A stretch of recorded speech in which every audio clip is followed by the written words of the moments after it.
ಎಷ್ಟರ ಮಟ್ಟಿಗೆ ಮಠ ಉಳಿಸ್ತೀರಿ ಅಂತಕ್ಕಂಥದ್ದು ಇಲ್ಲೇ ಗೊತ್ತಾಗ್ತಾ ಇದೆ. ಇವತ್ತು ಏನು ಆಗ್ತಾಯಿದೆ ಧರ್ಮ, ಬೆಳಗಾಗೋದ್ರೊಳಗೆ ಒಂದು ಮಠ, ಬೆಳಗಾಗೋದ್ರೊಳಗೆ ಅವನಿನ್ನೂ ಗುರುನೇ ಆಗಿರೋದಿಲ್ಲ, ಆಲೇ ಜಗದ್ಗುರುವಾಗಿರ್ತಾನೆ. ಹೇಗೆ ಸಾಧ್ಯ ಇದು? ಹಾಗಾದ್ರೆ ಮೂಲ ಜಗದ್ಗುರುಗಳು ಎಲ್ಲಿಗೆ ಹೋಗ್ಬೇಕು? ಜಗದ್ಗುರು ಅಂದರೆ ಜಗತ್ತಿಗೆಲ್ಲ, ಇಡೀ ಭಾರತಕ್ಕೆಲ್ಲ ಸೇರಿ ಜಗದ್ಗುರು ಇರೋದು. ಅವು ಧರ್ಮಪೀಠಗಳವು. ಪೀಠಗಳಿಗೂ ಮಠಗಳಿಗೂ ವ್ಯತ್ಯಾಸ ಇದೆ, ಧರ್ಮಕ್ಕೂ ಮತಕ್ಕೂ ವ್ಯತ್ಯಾಸ ಇದೆ. ಏನು ಎಲ್ಲರೂ ಜಗದ್ಗುರುಗಳ? ಶರಣರೆಲ್ಲರೂ ಅವರು ಜಗದ್ಗುರುಗಳ? ನೀವು ಸಾಧಿಸಕೊಳ್ತಿದ್ದೇನು? ಭಕ್ತ ಮಹೇಶ ಪ್ರಸಾದಿ ಶರಣ ಪ್ರಾಣಲಿಂಗಿ ಶರಣ ಐಕ್ಯ ಅಂತ ಹೇಳಿದಿರಿ ನೀವು ಕೊನೆಗೆ ಹೋದ್ರೆ ಅಮ್ಮಮ್ಮ ಅಂದರೆ ಶರಣ ತತ್ವಕ್ಕೆ ಹೋಗ್ಬೋದು. ಶರಣ ತತ್ವಕ್ಕೆ ಯಾರೂ ಮುಟ್ಟಿಲ್ಲ, ನಾನು ನೋಡಿಲ್ಲ ಯಾರನ್ನು ಹಂಗಿನ್ನೂ. ಆದರೆ ನೀವಲ್ಲಿ ಜಗದ್ಗುರು ಹೇಗೆ? ಉಳಿದವ್ರು ಏನಂಗಾರೆ? ಜಂಗಮವನ್ನು ಅಳಿತೀರಿ, ಗುರುವನ್ನು ಅಳಿತೀರಿ, ಆಚಾರ್ಯರನ್ನು ಅಳಿತೀರಿ, ಮತ್ತು ನೀವೇ ಓದ್ಕೊಂಡು ಆಚಾರ್ಯ ಅಂತೀರಿ, ಪಂಡಿತ ಅಂತೀರಿ, ಆರಾಧ್ಯ ಅಂತೀರಿ. ಇಂಥ ನಾಟಕಗಳು ಯಾಕೆ? ಎಲ್ಲರನ್ನೂ ಸರಿಸಮವಾಗಿ ಕಾಣಿ. ಯಾರು ಏನು ಯಾರನ್ನೇನು ಯಾರ ಅಭಿವೃದ್ಧಿ ಯಾರು ಹಿಡ್ಕೊಳಕ್ಕೆ ಸಾಧ್ಯವಿಲ್ಲ. ಇವೆಲ್ಲ ಲೋಕಾರೂಢಿ ಜನಸಾಮಾನ್ಯವಾದ ಮಾತೇ ವಿನಃ ದ್ವೇಷದ ಮಾತಂತೂ ಅಲ್ಲವೇ ಅಲ್ಲ. ಯಾವುದೋ ಒಂದು ಮಠ ಹಾಳಾಗಿರುತ್ತೆ, ಯಾರೋ ಒಬ್ಬ ಬಂದು ಸೇರ್ಕೊಂಡಿರ್ತಾನೆ, ಒಂದು 2-3 ಜನ ಸ್ವಾಮಿಗಳಾಗ್ತಾರೆ, ಆವಾಗ ಅವಂದೇ ಮಠ ಆಗುತ್ತೆ. ಅದರಿಂದ ಅಲ್ಲೇನೋ ಒಂದು ಶಾಸನ ಇರುತ್ತೆ, ಅಲ್ಲೇನೋ ಒಂದು ಕುರುಹು ಇರುತ್ತೆ, ಅಲ್ಲೇನೋ ಒಂದು ಇತಿಹಾಸ ನಡೆದೋಗಿರುತ್ತೆ. ಮುನ್ನ ಶತಕೋಟಿ ರಾಯರ ಆಳಿದ ನಾಡು ಅಂತಂದ ಮೇಲೆ ಅಲ್ಲಿ ಇನ್ನೊಂದು ಮಠ ಹಿಂದೆ ಇಲ್ಲ ಅಂತ ಯಾರು ಹೇಳೋಕ್ಕೆ ಸಾಧ್ಯವಿದೆ? ಅಲ್ಲಿ ಇತಿಹಾಸ ಇದ್ರೂ ನೀವು ಮರೆಮಾಚ್ತಿರಲ್ಲ. ಪಂಚಮಠಗಳ ಪರಂಪರೆ ಇದ್ದಿದ್ದು ನಿಜ. ಎಷ್ಟು ಪಂಚಮಠಗಳು ಬೇಕು ನಿಮಗೆ? ಪಂಚಮಠಗಳ ಪರಂಪರೆಯ ರೀತಿಯೇ ಇದೆ. ಸಂಶೋಧನೆ ಬೇಕಿಲ್ಲ ನಿಮಗೆ, ಅಧ್ಯಯನ ಬೇಕಿಲ್ಲ, ಇತಿಹಾಸ ಬೇಕಿಲ್ಲ, ಸಂಪ್ರದಾಯ ಬೇಕಿಲ್ಲ, ಆಚಾರ ಬೇಕಿಲ್ಲ, ಬುನಾದಿ ಬೇಕಿಲ್ಲ, ಅನಾದಿ ಬೇಕಿಲ್ಲ. ನಿಮಗೆ ಬೇಕಾಗಿರ್ತಕ್ಕಂಥದ್ದು ಆಧುನಿಕ ವಿಚಾರಧಾರೆಗಳು ಇರಲಿ. ಆಧುನಿಕ ನಾವು ಇದ್ದೀವಿ, ನಾವು ವಿಜ್ಞಾನ ಓದಿದ್ದೀವಿ, ಹಾಗಂತ ನಾವು ಧರ್ಮ ಬಿಟ್ಟಿಲ್ಲ. ಇಂಥ ವೈಜ್ಞಾನಿಕ ಕಾಲದಲ್ಲಿ ನಾನು ಇವತ್ತು ಕಾವ್ಯ ಹಾಕೊಂಡು ಕುತ್ಕೊಂಡು ಧರ್ಮ ಹೇಳ್ತೀನಿ ಅಂತಂದರೆ ಮಾಡೋಕ್ಕೆ ಕೆಲಸ ಇಲ್ದಲೇ ಹೇಳ್ತಾ ಇದ್ದೀನಿ ನಾನು. ನೀವೇನು ಅಂದ್ಕೊಂಡಿರ್ಬೋದು, ಇವನು ಯಾರೋ ಒಬ್ಬ ದಾಸ ಇಂಥರ ಶಂಕ ಓದ್ತಾನೆ ಅಂತ ತಿಳ್ಕೊಂಡಿದ್ದೀರಾ? ಖಂಡಿತ ಅಲ್ಲ. ನಾನಿರೋದು ಬೆಂಗಳೂರಿನಲ್ಲಿ ಎಂತೆಂಥ ಉದ್ಯೋಗ ಇರ್ಬೋದು, ಎಷ್ಟು ದುಡಿಮೆಗೆ ಅವಕಾಶ ಇರ್ಬೋದು. ಒಂದು ಕ್ಷಣ ಯೋಚನೆ ಮಾಡಿ. ದೊಡ್ಡ ಬಂಗ್ಲೆ ಕಟ್ತಾರೆ ಸುಳ್ಳು ಹೇಳಿ, ಇನ್ನೇನೋ ದಲ್ಲಾಳಿ ಮಾಡಿ. ನಾವು ಆ ಕೆಲಸ ಮಾಡಿಲ್ಲ. ನಾವು ಇವತ್ತು ಕೂಡ ಧರ್ಮದಲ್ಲೇ ಇದ್ದೀವಿ. ಯಾಕೆ ಅಂದರೆ ಧರ್ಮ ದೊಡ್ಡದು, ಧರ್ಮಕ್ಕಿಂತ ಇರಿದು ಯಾವುದೂ ಇಲ್ಲ, ಧರ್ಮವನ್ನು ಬಿಡಬಾರದು, ಇಷ್ಟೇ ನಮ್ಮ ತತ್ವ. ಅದಕ್ಕೆ ನಾನು ಧರ್ಮಪೀಠಕ್ಕೆ ಅರ್ಹತೆಯನ್ನು ಹೊಂದಿ ನಾನು ಈ ಮಾತು ಹೇಳ್ತಾ ಇದ್ದೀನಿ. ಯಾವ ಅಧರ್ಮಕ್ಕೂ ನಾವು ಕೈ ಹಾಕಲ್ಲ. ಅಧರ್ಮವನ್ನು ಖಂಡಿಸ್ತೀವಿ ನಾವು. ಅವ್ರು ಯಾರೇ ಆಗಿರಲಿ, ಪಂಚಪೀಠದ ಅಧಿಪತಿಗಳೇ ಆಗಿರಲಿ, ಧರ್ಮದಂತೆ ನಡ್ಕೋಬೇಕು, ಧರ್ಮವನ್ನು ಅರ್ಥ ಮಾಡ್ಕೋಬೇಕು, ಧರ್ಮಪೀಠಗಳ ಉದ್ದೇಶ ಏನು ಅಂತ ಅರ್ಥ ಮಾಡ್ಕೋಬೇಕು. ಅವರು ಕೂಡ ಒಗ್ಗಟ್ಟಾಗಿರಬೇಕು, ಸಮಾಜವನ್ನು ಎತ್ತಬೇಕು. ಯಾವನೇ ಬಂದರೂ ಆಶೀರ್ವಾದ ಮಾಡಿ ಕಳಿಸಬಾರ್ದು. ಮೊನ್ನೆ ಬ್ರಾಹ್ಮಣ ಮಠದಲ್ಲಿ ಏನು ಮಾಡಿದ್ದಾರೆ? ಕಳಿಸಿದ್ದಾರೆ. ನಿಮ್ಮ ಸಹಾಯ, ನಿಮ್ಮ ಭಕ್ತಿ ನಮಗೆ ಅವಶ್ಯಕತೆ ಇಲ್ಲ, ನಮ್ಮ ಮಠಕ್ಕೆ ಬರಲಿಕ್ಕೆ ನೀವು ಅನರ್ಹರು, ಮೊದಲು ನೀವು ಧರ್ಮವನ್ನು ಅಳಿಸುವುದನ್ನು ಬಿಡಿ ಅಂತ ಅವರು ಖಂಡತುಂಡವಾಗಿ ನೇರವಾಗಿ ಹೇಳಿದ್ದಾರೆ. ಅದು ಧರ್ಮಪೀಠ ಅಂತ ಕರಿತೀವಿ ನಾವು ಅದನ್ನು. ಮಿಕ್ಕಂಥವನ್ನು ನಾವು ಧರ್ಮಪೀಠ ಅಂತ ಕರೆಯಲ್ಲ. ಯಾಕಂತಂದ್ರೆ ನೀವು ಯಾರು ಬಂದರೂ ಆಶೀರ್ವಾದ ಮಾಡ್ತಾ ಇದ್ದೀರಿ. ಧರ್ಮದ ಉದ್ದೇಶವನ್ನೇ ಅವ್ರಿಗೆ ಹೇಳ್ತಾ ಇಲ್ಲ, ಧರ್ಮದ ಒಂದು ಪ್ರಾಧಾನ್ಯತೆಯನ್ನು ಅವ್ರಿಗೆ ಹೇಳ್ತಾ ಇಲ್ಲ, ಧರ್ಮದ ಮಹತ್ವವನ್ನೇ ನೀವು ಸಾರ್ತಾ ಇಲ್ಲ. ಅದಕ್ಕೋಸ್ಕರ ನಾವೇನು ಮಾಡಿದ್ದೀವಿ ಈಗ? ಯಾವುದು ಧರ್ಮ ಅಂತಕ್ಕಂಥದ್ದನ್ನು ನಿರ್ಧಾರ ಮಾಡತಕ್ಕಂಥವರು ನಾವೇ ವಿನಃ ನೀವ್ಯಾರೂ ಅಲ್ಲ. ಜನಸಾಮಾನ್ಯರ ಧರ್ಮ ಇದು, ವಾಸ್ತವ ಧರ್ಮ. ಗೃಹಸ್ಥ ಧರ್ಮವೇ ಮೊದಲನೇದು. ನಾವು ಗೃಹಸ್ಥರು ಉತ್ತಮವಾಗಿದ್ದು ಒಳ್ಳೆ ಜಂಗಮರಾಗಿ ಒಳ್ಳೆ ಆಚಾರ ವಿಚಾರ ಧರ್ಮ ಚೆನ್ನಾಗಿ ತಿಳ್ಕೊಂಡಿದ್ದರೆ ಮುಂದೆ ನಮ್ಮ ಮಕ್ಕಳು ಇನ್ನೊಂದು ಪೀಠಕ್ಕೋ ಮಠಕ್ಕೋ ಹೋಗಿ ಉತ್ತರಾಧಿಕಾರಿಯಾಗಿ ಅಧಿಕಾರಿಯಾಗಿ ಆ ಮಠವನ್ನು ಧರ್ಮವನ್ನು ಮೆರೆಸಬಲ್ಲ, ಉಳಿಸಬಲ್ಲ ಅಂತಕ್ಕಂಥದ್ದೇ ನಮ್ಮ ತತ್ವ. ಇದು ಗಟ್ಟಿ ತತ್ವ. ಅದಕ್ಕೋಸ್ಕರ ನಾವೇನು ಮಾಡಿದ್ದೀವಿ? ಗೃಹಸ್ಥ ಧರ್ಮವೇ ಶ್ರೇಷ್ಠವಾದ ಧರ್ಮ. ಮದುವೆ ಮಾಡ್ಕೊಂಡ್ರೂ ಕೂಡ ಆಧ್ಯಾತ್ಮಕ್ಕೆ ಯಾವ ತೊಂದರೆ ಇಲ್ಲ. ನಾನು ಎಲ್ಲ ಸಿದ್ಧರ ಬೆಟ್ಟಗಳಲ್ಲಿ ಎಲ್ಲೆಲ್ಲಿ ಎಂತೆಂಥ ಮಹತ್ವದ ಸ್ಥಾನಗಳಿದ್ದಾವೋ, ಪವಿತ್ರ ಕ್ಷೇತ್ರಗಳಿದ್ದಾವೋ ಅಲ್ಲೆಲ್ಲ ಹೋಗಿ ನಾನು ಗುಪ್ತ ಸಾಧನೆಯನ್ನು ಮಾಡಿದ್ದೇನೆ, ಸಿದ್ಧ ಸಾಧನೆಯನ್ನು ಮಾಡಿದ್ದೇನೆ, ಶಿವ ಸಾಧನೆಯನ್ನು ಮಾಡಿದ್ದೇನೆ. ಆಧ್ಯಾತ್ಮದ ಧ್ಯಾನದ ಎಲ್ಲ ತರಂಗಗಳನ್ನು ನಾನು ನೋಡಿದ್ದೇನೆ. ನೀವು ಸುಮ್ಮನೆ ಯಾರೋ ಕಾವ್ಯ ಹಾಕ್ಯಂಗೆ ಕೂತಾನೆ ಅಂತ ಖಂಡಿತ ಭಾವಿಸಬೇಡಿ. ಏನಿದೆ ಧರ್ಮದ ರಹಸ್ಯ ಅಂತಕ್ಕಂಥದ್ದು ನಾನು ಚೆನ್ನಾಗಿ ಅರ್ತಿದ್ದೀನಿ. ಬನ್ನಿ ನನ್ನ ಜೊತೆ. ಬೆಂಗಳೂರ ಹತ್ತಿರದಲ್ಲಿರ್ತಕ್ಕಂಥ ಸಿದ್ಧರ ಬೆಟ್ಟಗಳ ಗುಪ್ತ ಸ್ಥಳಗಳನ್ನು ನಾನು ತೋರಿಸ್ತೀನಿ. ನಮ್ಮ ಜೊತೆ ಬನ್ನಿ. ಯಾವುದು ಸಾಧನೆ, ಯಾವುದು ಸಿದ್ಧಿ, ಯಾವುದು ಧರ್ಮ ನಿಮಗೆ ತೋರಿಸ್ಕೊಡ್ತೀನಿ. ನಿಮಗೆ ಗೊತ್ತಿಲ್ಲ ಅಂದರೆ ಬನ್ನಿ ನಮ್ಮ ಜೊತೆ. ನಾವು ಸದಾ ಸಿದ್ಧವಾಗಿದ್ದೀವಿ. ಅದಕ್ಕೋಸ್ಕರನೇ ಧರ್ಮಪೀಠ ಮಾಡ್ಕೊಂಡಿದ್ದೀವಿ. ನಿಮಗೆ ಆಧ್ಯಾತ್ಮ ಬೇಕೇ, ಧ್ಯಾನ ಬೇಕೇ, ಯೋಗ ಬೇಕೇ, ಆಯುರ್ವೇದ ಬೇಕೇ, ಕಾಯಕಲ್ಪ ಬೇಕೇ, ಗೃಹಸ್ಥ ಧರ್ಮ ಬೇಕೇ, ಮಠಾಧಿಪತ್ಯ ಬೇಕೇ, ಶಿವಾಚಾರ್ಯ ಪದವಿ ಬೇಕೇ, ಸಂಶೋಧನೆ ಬೇಕೇ, ಯಾವುದು ಬೇಕು ನಿಮಗೆ? ಎಲ್ಲದೂ ನಮ್ಮ ಹತ್ರ ಇದೆ. ಬರೆದಿದ್ದಕ್ಕೆ ನಿಮಗಿಲ್ಲ, ನಿಮಗೆ ಸಮಯ ಇಲ್ಲ, ಎಲ್ಲ ಓಡೋಗ್ತಕ್ಕಂಥ ಕೆಲಸಕ್ಕೆ ನಿಂತಿದ್ದೀರಾ. ನಾನು ಕೂಡ ನೌಕರಿ ಮಾಡಿ ರಿಟೈರ್ಡ್ ಆಗಿ 65 ವರ್ಷ ವಯಸ್ಸಿನಲ್ಲಿ ನಿಂತಿದ್ದೀನಿ. ಈಗ ನನ್ನ ಕೆಲಸ ಧರ್ಮ ಪ್ರಸಾರ ಈಗ ಅಷ್ಟೇ, ಬೇರೆ ಯಾವುದೂ ಇಲ್ಲ. ದುಡಿದಿದ್ದಾಯಿತು, ಪಡೆದಿದ್ದಾಯಿತು, ಎಲ್ಲದೂ ಆಯ್ತು. ಈಗ ನಮ್ಮ ಕೆಲಸ ಇಷ್ಟೇ. ಈಗ ಯಾರಿಗೆ ಬೇಕಾದರೂ ಬನ್ನಿ, ನಿಮಗೆಲ್ಲ ರೀತಿಯ ಅನುಕೂಲ ನಾವು ಮಾಡಿಕೊಡ್ತೀವಿ. ಧ್ಯಾನ, ಯೋಗ, ಬೆಟ್ಟಗಳಿಗೆ ಕರ್ಕೊಂಡು ಹೋಗೋದು, ಗವಿಗಳಿಗೆ ಕರ್ಕೊಂಡು ಹೋಗೋದು, ಅಲ್ಲಿ ಧ್ಯಾನ ಮಾಡಿಸೋದು, ನಿಮಗೆ ಸಾಧನೆ ಕಲಿಸೋದು, ಮನಃಶಾಂತಿ ಮಾಡೋದು, ನಿಮ್ಮ ಚಿತ್ತ ಚಂಚಲತೆಯನ್ನು ದೂರ ಮಾಡುವುದು, ನಿಮ್ಮನ್ನು ಸತ್ಪ್ರಜೆಯನ್ನಾಗಿ ಮಾಡ್ತಕ್ಕಂಥದ್ದು. ನಾನು ನಿಜವಾದ ಧರ್ಮಪೀಠ ಮಾಡ್ಕೊಂಡಿದ್ದೀನಿ. ಯಾಕೆಂದರೆ ನಾನು ಸುಳ್ಳು ಹೇಳ್ತಾ ಇಲ್ಲ. ನಾನು ಯಾವುದೇ ಪಲ್ಲಕ್ಕಿ ಮೆರೆಯ ಸ್ವಾಮಿ ಅಲ್ಲ, ಯಾರಿಂದಲೂ ಕಾಣಿಕೆ ತಗೊಳ್ತಕ್ಕಂಥವನಲ್ಲ, ದುಡ್ಡಿಗೋಸ್ಕರ ನಾನು ಕುಂತಿಲ್ಲ. ನೀವು ಬನ್ನಿ, ನಿಜವಾಗಿ ಸತ್ಯವಾಗಿ ನಾನು ಅಂಥ ಗುಪ್ತ ಸ್ಥಳಗಳಿಗೆ, ಗುಹೆಗಳಿಗೆ ಅಥವಾ ಅಂಥ ಏಕಾಂತಕ್ಕೆ ಕರ್ಕೊಂಡೋಗಿ ನಿಮಗೆ ಧರ್ಮವನ್ನು ಬೋಧಿಸಿ ಯಾವುದು ಧರ್ಮ ಅಂತ ನಾನು ಹೇಳ್ತೀನಿ. ಈ ಮಾತನ್ನು ನೀವು ನನ್ನನ್ನು ಧರ್ಮಸ್ಥಳಕ್ಕೆ ಕರ್ಕೊಂಡೋಗ್ರಿ, ಅಲ್ಲಿ ನಾನು ಪ್ರಮಾಣ ಮಾಡಿ ಹೇಳ್ತೀನಿ ನಾನು ನಿಜವಾಗಿದ್ದೀನಿ, ಸುಳ್ಳಾಗಿದ್ದೀನಿ ಅಂತ. ನಾನು ವಿವಾಹ ಪೂರ್ವ ಕಾಲದಿಂದಲೂ ಅಧ್ಯಾತ್ಮದಲ್ಲಿ ಬಂದಿದ್ದೇನೆ. ಬಹಳ ಗಟ್ಟಿಯಾಗಿರ್ತಕ್ಕಂಥ ಬುನಾದಿಯನ್ನು ಹಿಡಿದಿದ್ದೇನೆ. ಅನಾದಿ ಪರಂಪರೆ ಏನು ಅಂತ ನನಗೆ ಗೊತ್ತಿದೆ. ಅದಕ್ಕೋಸ್ಕರನೇ ನಾನು ಸಂಶೋಧನೆಯನ್ನು ಮಾಡಿದೆ. ಯಾಕಂದರೆ ಏನೇನೋ ಸುಳ್ಳು ಹೇಳೋಕ್ಕೆ ಹೋಗಿ ಇನ್ನೊಬ್ಬರು ನನಗೆ ಇದು ಮಾಡಬಾರ್ದು ಅಂಥೇಳಿ ಧರ್ಮದ ಎಲ್ಲ ಗ್ರಂಥಗಳನ್ನು, ಧರ್ಮದ ಆಧಾರಗಳನ್ನು ನೋಡಿದೆ. ಮತ್ತು ಅವಕ್ಕಿಂತ ಹೆಚ್ಚಾಗಿ ನಾನು ಈಗೇನು ನೀವಿಬ್ಬರು ಸಂಶೋಧಕರು ಹೇಳ್ತಾ ಇದ್ದೀರಲ್ಲ, ಅವ್ರನ್ನ ನಾನು ಜೊತೆಲಿದ್ದು ಅವರ ಎಲ್ಲ ವಿಚಾರಗಳನ್ನು ನಾನು ತಿಳ್ಕೊಂಡಿದ್ದೀನಿ. ಸುಮ್ಮನೆ ನಾನು ಹೇಳ್ತಾ ಇಲ್ಲ. ಅದ್ರ ಜೊತೆಗೆ ನಮಗೆ ಭೌತಿಕವಾಗಿರತಕ್ಕಂಥ ಹಿಂದಿನ ಕಾಲದ ಸನಾತನ ಆಧಾರಗಳಿದ್ದಾವೆ. ಅದಕ್ಕೆ ಸಂಬಂಧಪಟ್ಟ ಸಾಧನೆ ಇದೆ, ಆಧ್ಯಾತ್ಮ ಇದೆ, ಧರ್ಮ ಇದೆ. ನೆಲದ ಮರೆಯ ನಿಧಾನದಂತಿದೆ ಧರ್ಮ. ಬರೀ ವಚನಗಳಿಂದ ನಾವು ಬುದ್ಧಿ ಕಲಿಯಲ್ಲ, ವಚನಗಳಿಂದ ನಾವು ಇತಿಹಾಸವನ್ನು ನಿರ್ಮಾಣ ಮಾಡಲಿಕ್ಕೆ ಸಾಧ್ಯವಿಲ್ಲ.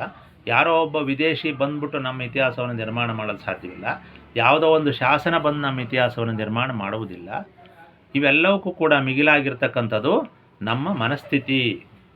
ನಮ್ಮ ಮನಸ್ಥಿತಿ ಚೆನ್ನಾಗಿದ್ದರೆ ಎಲ್ಲವೂ ಅರ್ಥ ಆಗುತ್ತೆ. ಮನಸ್ಥಿತಿ ಅಂದ್ರೇನು? ಸಾಧನೆ, ಆಧ್ಯಾತ್ಮ ಸಾಧನೆ. ಅಲ್ಲಿ ನಿಮಗೆ ಎಲ್ಲವೂ ಬೋಧನೆ ಮಾಡುತ್ತೆ. ದೊಡ್ಡ ಗುರು ಬರ್ತಾನೆ,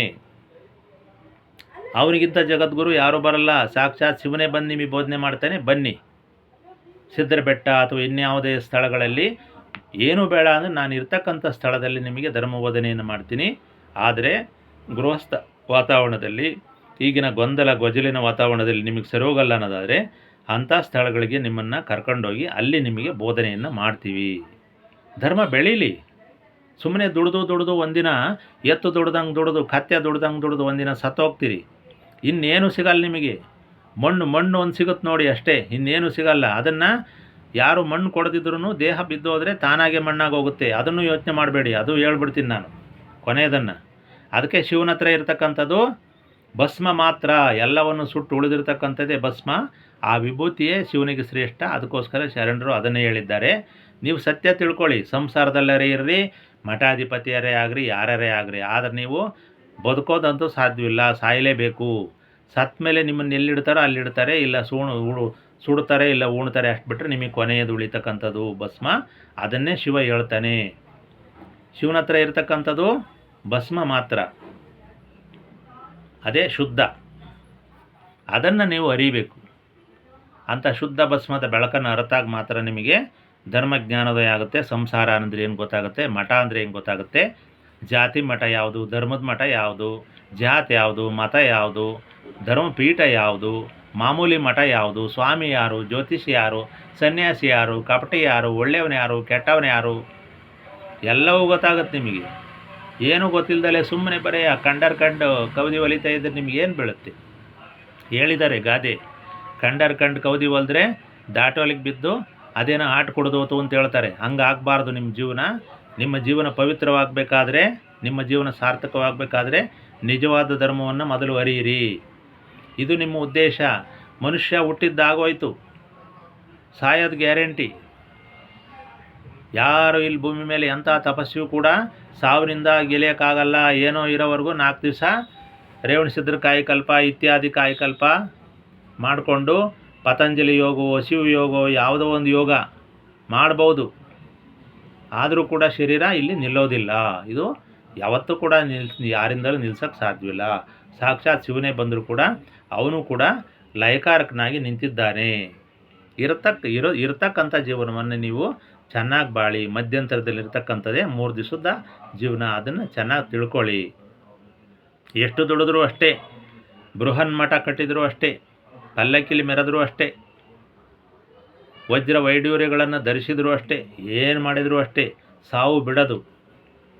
ಆದ್ದರಿಂದ ಇಲ್ಲಿ ಇಂಥ ವಿಷಯಗಳನ್ನು ತಿಳ್ಕೋಬೇಕು. ಅದಕ್ಕೋಸ್ಕರ ಐಹಿಕ ಪ್ರಪಂಚ ಇದ್ದರೂ ಕೂಡ ಶಿವ ಕೈಲಾಸದಲ್ಲಿ ಯಾವಾಗಲೂ ಇರ್ತಾ ಇದ್ದ ಅಂತಕ್ಕಂಥದ್ದು ನಮ್ಮ ಪೂರ್ವ ಪರಂಪರೆಯಿಂದ ಗೊತ್ತಾಗುತ್ತೆ. ಅದನ್ನೇ ವೀರಶೈವ ಜಂಗಮರು ಇದು ನಶ್ವರ. ಮಾತಿಗೂ ಶಿವ ಅಂತ ಯಾಕಂತಾರೆ ವೀರಶೈವ ಜಂಗಮರು? ಇದಕ್ಕೋಸ್ಕರ ಅಂತಾರೆ, ಸುಮ್ಮನೆ ಅಲ್ಲ. ಇನ್ನೂ ಕೆಲವರು ಶಿವ ಅಂತಾರೆ, ಆದರೆ ಅದೇ ಬೇರೆ. ನಿಜವಾಗಿ ಶಿವ ಅನ್ನೋದೇ ಬೇರೆ, ಸುಳ್ಳಾಗ ಅನ್ನೋದೇ ಬೇರೆ. ಶಿವ ಅಂದ್ಕಂತ ಒಬ್ಬ ಕಳ್ತನ ಮಾಡ್ತಾನೆ, ಇಂಥದ್ದು ಇದೆ. ಆಮೇಲೆ ಸೀಮೆ ತಿಂದು ಶಿವಯೋಗ ಮಾಡಿದವರು ಅಂತಿದ್ದಾರೆ ಕೆಲವರು. ಸೀಮೆಯನ್ನೆಲ್ಲ ತಿಂದುಬಿಡೋದು, ಶಿವಯೋಗ ಮಾಡೋದು, ಇಂಥವರು ಇದ್ದಾರೆ. ಅದರಿಂದ ಇಲ್ಲಿ ಡೂಪ್ಲಿಕೇಟು ಒರಿಜಿನಲ್ ಎರಡೂ ಇದ್ದಾವೆ. ಅದ್ರ ನಮ್ಮದೇನು ಡೂಪ್ಲಿಕೇಟ್ ಅಲ್ಲ. ನಿಮಗೆ ಬೇಕಾದ ನಾವು ಒದಗಿಸ್ಕೊಡ್ತೀವಿ. ನೀವು ಯಾವುದೇ ಹಣ ಇದಕ್ಕೋಸ್ಕರ ನಾವೇನು ಕುಂತಿಲ್ಲ, ಯಾವುದು ಫೀಸು ಮತ್ತೊಂದಿಲ್ಲ. ಬರ್ರಿ, ನಿಮಗೆ ಮಾರ್ಗದರ್ಶನ ಮಾಡ್ತೀವಿ, ಧರ್ಮ ಬೋಧನೆ ಮಾಡ್ತೀವಿ, ಯಾವ್ದು ಧರ್ಮ ಅಂತ ತಿಳಿಸ್ತೀವಿ, ಯಾವ್ದು ಒಳ್ಳೆಯದು ಯಾವ್ದು ಕೆಟ್ಟದು ಅಂತ ತಿಳಿಸ್ತೀವಿ. ನಾನು ನಿಮ್ಮನ್ನೇನು ಭಾಳ ಕಾಳಜಿಯಿಂದ ಆಮಂತ್ರಣ ಮಾಡ್ತಾ ಇಲ್ಲ. ಯಾವುದು ಹಣ್ಣಾಗಿದೆಯೋ ಅದು ಬರುತ್ತೆ ಅಷ್ಟೇ. ಹಣ್ಣಾಗಿದ್ದು ಉದುರುತ್ತೆ, ಅದು ರುಚಿ ಇರುತ್ತೆ ಅಷ್ಟೇ ನಾನು ಹೇಳ್ತಿರೋದು. ಹಿಂಡುಗಟ್ಟಿಗೆ ದಂಡುಗಟ್ಟಿಗೆ ಬಂದುಬಿಡಿ ನನಗೆ ತೊಂದರೆ ಕೊಡಿ ಅಂತ ನಾನು ಹೇಳ್ತಾ ಇಲ್ಲ. ಧರ್ಮ ಸೂಕ್ಷ್ಮ ಹೇಳ್ತಾ ಇದ್ದೀವಿ, ಧರ್ಮಪೀಠ ಮಾಡ್ಕೊಂಡಿದ್ದೀವಿ. ಏನಾರು ಮಾಹಿತಿ ಬೇಕಾದರೆ ಹೇಳ್ತೀವಿ. ಸಂಶೋಧನೆ ಆಗಿರ್ಬೋದು, ಇತಿಹಾಸ ಆಗಿರ್ಬೋದು, ಇನ್ನೊಂದಾಗಿರ್ಬೋದು, ಭಾಷೆ ಆಗಿರ್ಬೋದು, ಜನಾಂಗಗಳ ಅಧ್ಯಯನ ಆಗಿರ್ಬೋದು, ಇನ್ಯಾವುದೋ ಮಿಸ್ಗೈಡೆನ್ಸ್ ಆಗಿ ನೀವು ಪಾಪ ಧರ್ಮದ ಬಗ್ಗೆ ಏನು ಗೊತ್ತಿಲ್ಲದಲೇ ಜಿಜ್ಞಾಸವಾಗಿ ಸುಮ್ಮನೆ ಪರದಾಡ್ತಾ ಇರ್ಬೋದು. ದೇವರು ಅಂದರೆ ಏನು ಗೊತ್ತಿಲ್ಲದೆ ಇರ್ಬೋದು, ಧರ್ಮ ಅಂದರೆ ಏನು ಗೊತ್ತಿಲ್ಲದೆ ಇರ್ಬೋದು, ಎಲ್ಲ ಸಂಪ್ರದಾಯದ ಬಗ್ಗೆ ಏನು ಗೊತ್ತಿಲ್ಲದೆ ಇರ್ಬೋದು. ಸುಮ್ಮನೆ ಏನೋ ಗೊತ್ತು ಗುರಿ ಇಲ್ಲದೆ ಪ್ರಾಣಿಯಂತೆ ಜೀವನ ಮಾಡ್ತಾ ಇರ್ಬೋದು. ಅಂಥವರಿಗೆ ನಾವು ಮನುಷ್ಯರನ್ನಾಗಿ ಮಾಡ್ತಕ್ಕಂಥ ಧರ್ಮಪೀಠ ಇದು. ಅಷ್ಟು ಬಿಟ್ಟರೆ ಪ್ರಚಾರಕ್ಕೋಸ್ಕರ ಅಲ್ಲ, ವಿಚಾರಕ್ಕೋಸ್ಕರ ಅಲ್ಲ.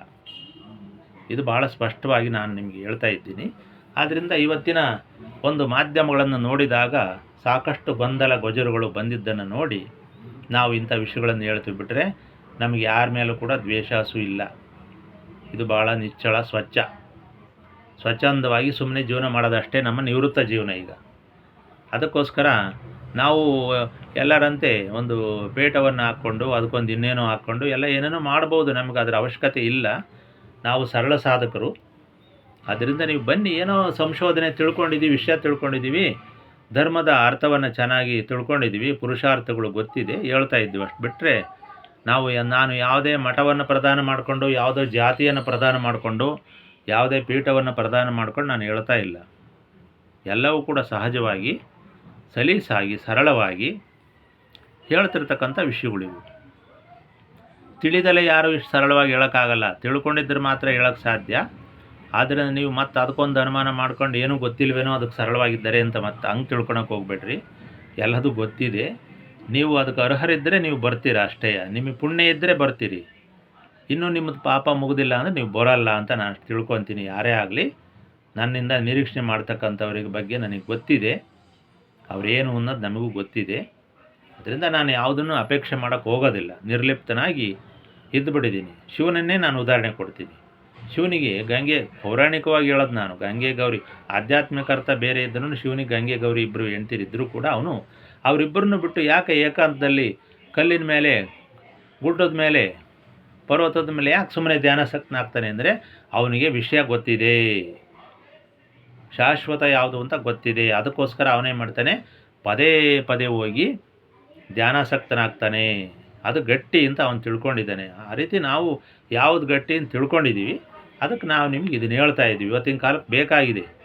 ಇವತ್ತಿನ ಈ ಲೌಕಿಕ ಶೋ ಆಫ್ ಪ್ರಪಂಚದಲ್ಲಿ, ವೇಷಧಾರಿಗಳ ಪ್ರಪಂಚದಲ್ಲಿ ಇದು ಇವತ್ತು ನೈಜ ಧರ್ಮ ಏನು ಅಂತ ತಿಳ್ಕೊಳ್ತಕ್ಕಂಥದ್ದು, ತಿಳಿಸೋದು ಅನ್ನೋದಕ್ಕಿಂತ ತಿಳ್ಕೊಳ್ತಕ್ಕಂಥದ್ದು ಭಾಳ ಅವಶ್ಯಕತೆ ಇದೆ ಅಂತ ನಾನು ಅಂದುಕೊಂಡು, ಹೀಗೆ ನಾನು ಬಹಿರಂಗ ನಿಮಗೆ ತಲುಪಲಿ ಅನ್ನೋ ದೃಷ್ಟಿಯಿಂದ ಮಾಡ್ತಾಯಿದ್ದೀನಿ. ಇದನ್ನು ನಾನು ಮತ್ತು ಪ್ರಚಾರಕ್ಕೋಸ್ಕರನೂ ಅಲ್ಲ. ಈ ಮಾಧ್ಯಮದಲ್ಲಿ ಕೂತ್ಕೊಂಡು ಇದು ಮಾಡಿದರೆ ನನಗೆ ಯಾರೋ ಹೊಗಳು ಬಿಡ್ತಾರೆ, ಏನೋ ಮಾಡ್ತಾರೆ ಅಂತಕ್ಕಂಥದ್ದು ನನಗಿಲ್ಲ.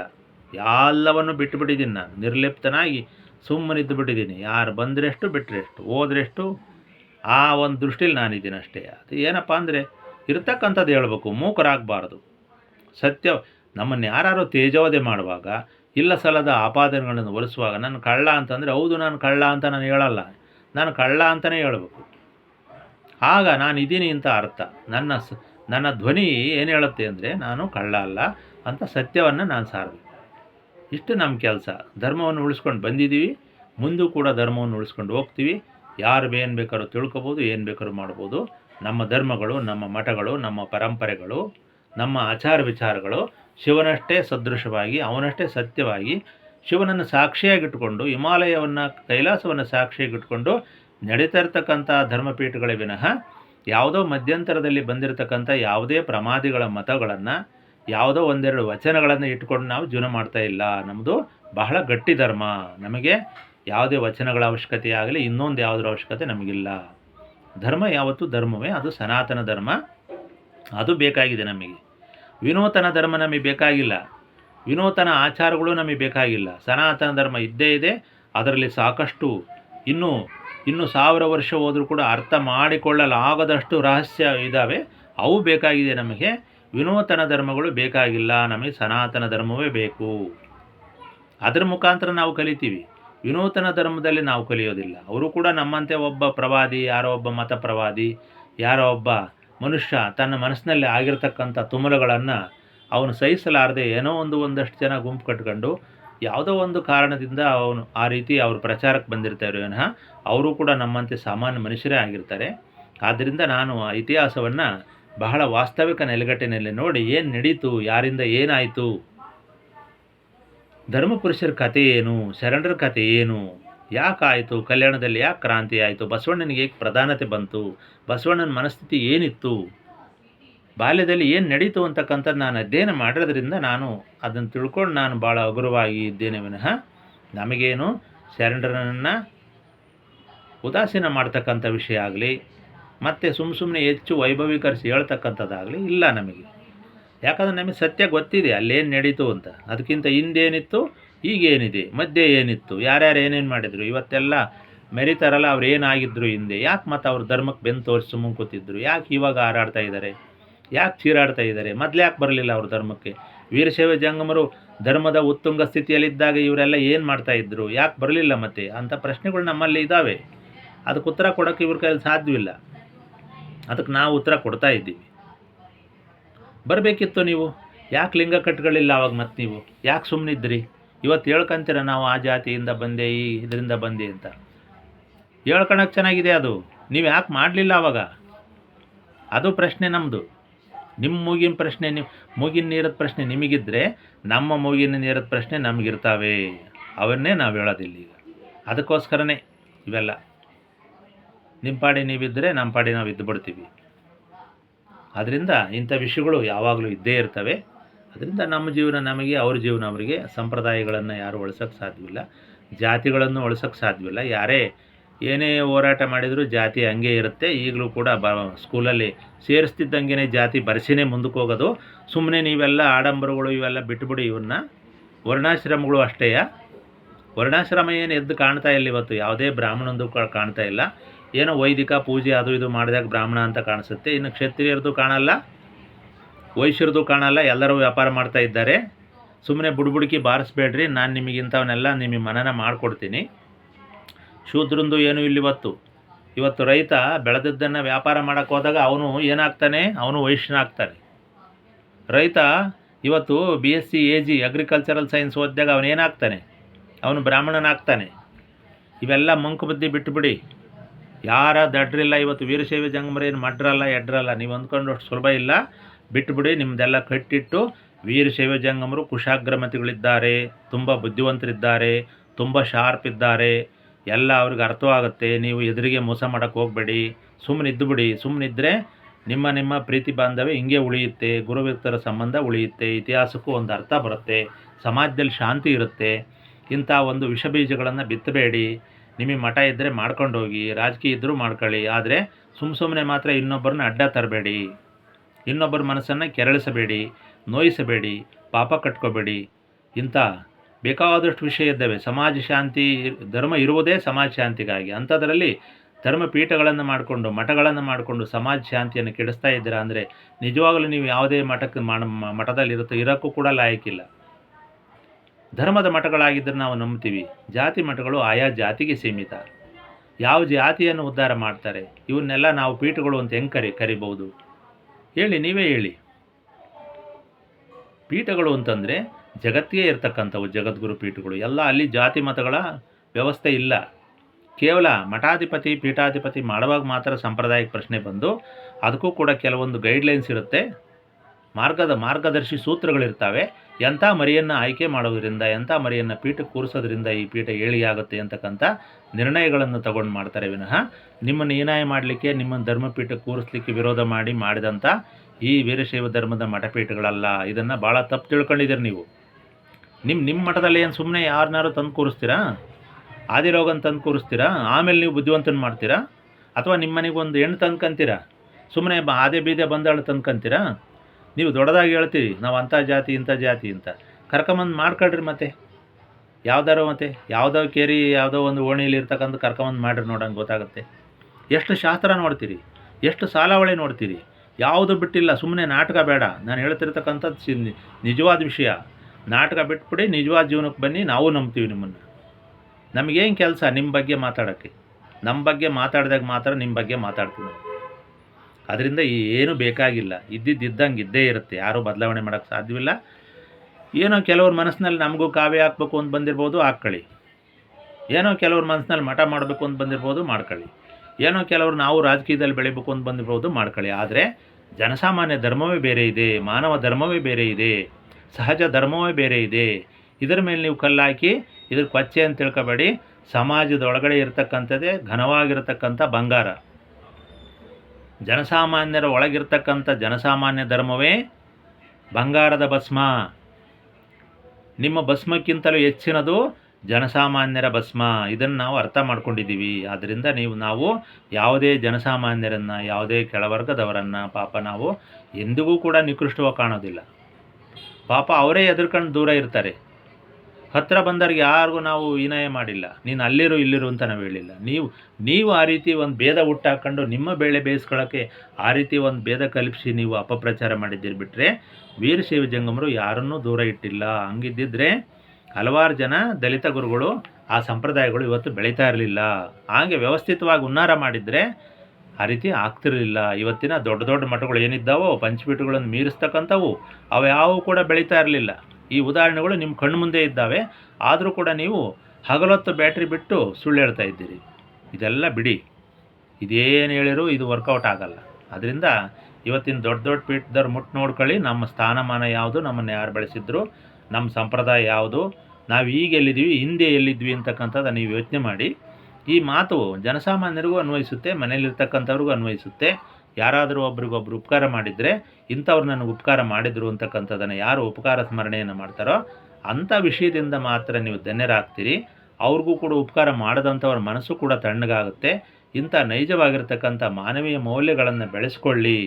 ಇದಕ್ಕಿಂತ ದೊಡ್ಡ ಧರ್ಮ ಯಾವುದೂ ಇಲ್ಲ. ತೇಜೋವಧೆಯನ್ನು ಮಾಡಲಿಕ್ಕೆ ಹೋಗಬೇಡಿ. ನಿಮಗೆ ಅಧಿಕಾರವೂ ಇಲ್ಲ. ಅದು ಬಹಳ ತಪ್ಪಾಗತ್ತೆ. ಮಾನವ ಜನ್ಮ ದೊಡ್ಡದು. ಇದು ಪರೀಕ್ಷಾ ಜನ್ಮ. ಇದಕ್ಕಿಂತ ದೊಡ್ಡದು ಎಲ್ಲಿವಿಲ್ಲ ನಿಮಗೆ. ಯಾವುದೇ ದೇವತೆಗಳು ಕೂಡ ಒಂದು ಕ್ಷಣ ಭೂಲೋಕಕ್ಕೆ ಬಂದು ಮಾನವ ಧರ್ಮವನ್ನು ಅನುಸರಿಸಬೇಕು, ಮಾನವ ಜನ್ಮವನ್ನು ಅನುಭವಿಸಬೇಕು ಅಂತ ಇಚ್ಛೆ ಪಟ್ಟಿದ್ದಾರೆ. ಇದು ಚೆನ್ನಾಗಿ ತಿಳ್ಕೊಳ್ಳಿ. ಮನುಷ್ಯ ಜನ್ಮಕ್ಕಿಂತ ದೊಡ್ಡದು ಇನ್ನೊಂದಿಲ್ಲ. ಇದನ್ನು ಸುಮ್ಮನೆ ವ್ಯರ್ಥ ಮಾಡಿ ಮಂಗನಾಟ ಆಡಿ ಹಾಳಾಗೋಗಬೇಡಿ. ನಾನು ಸತ್ಯ ಸಾರ್ತಾ ಇದ್ದೀನಿ. ಇದೇ ನನ್ನ ಧರ್ಮ, ನಮ್ಮ ಧರ್ಮಪೀಠದ ಉದ್ದೇಶ ನೋಡಿ ಹೇಳಿದ್ದೀನಿ. ಇಂಥ 1000 ಸಂಗತಿಗಳನ್ನು ನಾನು ಹೇಳಿದ್ದೀನಿ. ಈಗ ನಾನು ಮಾಧ್ಯಮದಲ್ಲಿ ಕೂತು ಮಾತಾಡ್ತಿರ್ತಕ್ಕಂಥದ್ದೇ ಇತ್ತೀಚೆಗೆ. ಅಲ್ಪ ಕಾಲವಾದರೂ ಕೂಡ ನಾನು ಭಾಳ ಅಮೂಲ್ಯವಾದ ರತ್ನಗಳನ್ನು ನಿಮಗೆ ನೀಡಿದ್ದೀನಿ. ಇದನ್ನು ಭಾಳ ಎಚ್ಚೆತ್ತುಕೊಂಡು ಮನುಷ್ಯ ಜೀವನವನ್ನು ಭಾಳ ಜಾಗ್ರತೆಯಿಂದ ಕಾಪಾಡಿಕೊಳ್ಳ್ರಿ.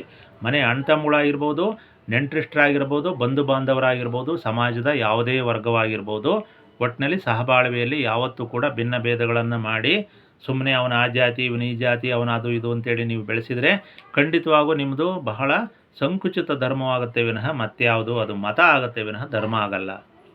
ಹೀಗಾಗಿ ಈ ಎಲ್ಲ ಲಾಭಗಳನ್ನು ಪಡೆಯೋರು ಯಾರು ಅಂತಂದರೆ ರಾಜಕೀಯ ವ್ಯಕ್ತಿಗಳು. ಅವರು 20 ತಲೆಮಾರು 1000 ತಲೆಮಾರಿಗೆ ಆಗುವಷ್ಟು ದುಡ್ಡನ್ನು ಮಾಡ್ಕೊಂಡು ಕುತ್ಕೊತಾರೆ. ಮತ್ತೆ ನಿಮ್ಮನ್ನು ಅಣಿಲಿಕ್ಕೆ ಪಾಳೆಗಾರರಾಗಿ ಬರ್ತಾರೆ. ವ್ಯವಸ್ಥೆ ಹಿಂಗೆ ದೊಡ್ಡದಾಗಿ ಬೆಳೆಯುತ್ತೆ. ಆವಾಗ ನೀವು ಅದರಲ್ಲಿ ಕುಬ್ಜರಾಗಿ ತಲೆ ತೆಗೆಸ್ಕೊಂಡು ಹೋಗಬೇಕಾದಂಥ ಪರಿಸ್ಥಿತಿ ಬರುತ್ತೆ. ಅದಕ್ಕೋಸ್ಕರ ಧರ್ಮವನ್ನು ಬೆಳೆಸಿರಿ, ನೈತಿಕತೆಯನ್ನು ಬೆಳೆಸಿರಿ, ಜನಗಳಿಗೆ ಸ್ಥೈರ್ಯವನ್ನು ಕೊಡಿ, ವ್ಯವಸ್ಥೆಯನ್ನು ಪ್ರಶ್ನೆ ಮಾಡ್ತಕ್ಕಂಥ ಶಕ್ತಿಯನ್ನು ಬೆಳೆಸಿ. ಆಗ ಮಾತ್ರ ಧರ್ಮ ಸಾರ್ಥಕವಾಗುತ್ತೆ. ನಿಮ್ಮ ಮಠಗಳ ಉದ್ದೇಶ ಸಾರ್ಥಕವಾಗುತ್ತೆ. ಧರ್ಮಪೀಠಗಳ ಮಹತ್ವ ಅರ್ಥವಾಗುತ್ತೆ. ಸಮಾಜಕ್ಕೂ ಕೂಡ ನರಗಳಲ್ಲಿ ಚೈತನ್ಯ ಶಕ್ತಿ ಬರುತ್ತದೆ. ಆಗ ರುದ್ರ ವೀರಭದ್ರರು ಪ್ರವೇಶ ಮಾಡಿ ವ್ಯವಸ್ಥೆಯನ್ನು ಪ್ರಶ್ನೆ ಮಾಡ್ತಕ್ಕಂಥ ವೀರರು ಶೂರರು ಹುಟ್ಟುತ್ತಾರೆ. ಆಗ ಇದು ವೀರಭೂಮಿ ಆಗುತ್ತೆ. ಅದು ವೀರಶೈವ ಧರ್ಮದ ಒಂದು ಮಹತ್ವದ ಒಂದು ಲಕ್ಷಣ ಅಂತ ಹೇಳ್ತಾ ಆ ರುದ್ರ ವೀರಭದ್ರರನ್ನು, ಶಿವರನ್ನು, ಧರ್ಮವನ್ನು, ಧರ್ಮಪೀಠಗಳನ್ನು ಸಾಕ್ಷಿಯಾಗಿಟ್ಟುಕೊಂಡು ಇಂಥ ಮಾತನ್ನು ನನ್ನ ಆತ್ಮಸಾಕ್ಷಿಯಾಗಿ ಲಿಂಗ ಸಾಕ್ಷಿಯಾಗಿ ನುಡಿಯುತ್ತಿದ್ದೇನೆ ಅಂತ ಹೇಳ್ತಾ ಇವತ್ತಿನ ಧರ್ಮ ಪ್ರವಚನವನ್ನು ಮುಕ್ತಾಯ ಮಾಡೋಣ. ಎಲ್ಲರಿಗೂ ಸದ್ಬುದ್ಧಿ ಬರಲಿ, ಧರ್ಮ ಬುದ್ಧಿ ಬೆಳೆಯಲಿ, ದುರ್ಬುದ್ಧಿ ಹೋಗಲಿ ಅಂತ ಹಾರೈಸಿ ಇವತ್ತಿನ ಪ್ರವಚನವನ್ನು ಮುಕ್ತಾಯ ಮಾಡೋಣ. ಶಿವಾಯ ನಮಃ.